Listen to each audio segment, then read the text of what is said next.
Bonjour à tous les amis. Pour ceux qui ne me connaissent pas, c'est Thibaut Berne, celui qui vous berne. Alors, Fontainebleau est un lieu chargé d'histoire. Grâce à son château emblématique, 34 souverains et 2 empereurs ont séjourné chacun d'eux et ont apporté sa pierre à l'édifice, faisant de cette demeure l'une des plus belles et du plus riche de notre patrimoine. De quoi ce château est-il composé? C'est ce que nous allons voir. Allez, suivez-moi pour la suite.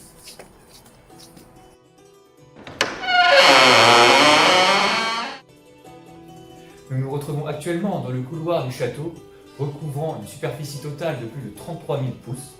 C'est dans celui-ci qu'avait eu lieu la compétition de 20 x 5 mètres. La star de cette discipline fut Duchesse Bolt.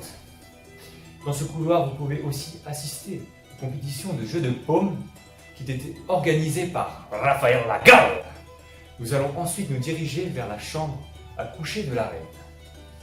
Nous voici dans la chambre de la reine Haut de Javel. La souveraine a confié la décoration de sa chambre à des artistes venus d'Italie.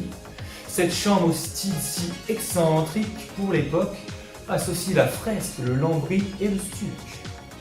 On peut voir sur la tapisserie est originaire d'Autriche. Les portes et les tableaux sont ornés d'or. Sur ce tableau, au fond, on peut reconnaître le pape Ion II, proclamé André des artistes, duc de Fontainebleau. Nous allons maintenant passer à la suite de la visite. Suivez-moi. Bienvenue dans la salle de banquet où d'innombrables festins ont été organisés.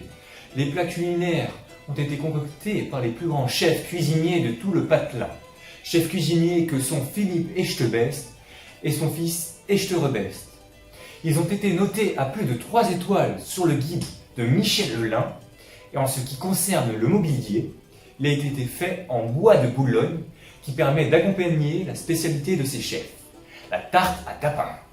Enfin, pour finir la visite, nous allons découvrir les latrines royales. Suivez-moi pour la suite. Alors, nous allons visiter les latrines royales. Suivez-moi. Voici mince, du coup, nous allons nous rendre pour conclure dans les jardins du château. Dans ces jardins typiques à la française, nous retrouvons 30 hectares de végétation, ainsi que la femme fontaine de Blo qui a inspiré le nom de cette ville. C'est ainsi que s'achève notre émission. Merci de m'avoir suivi tout au long de cette visite.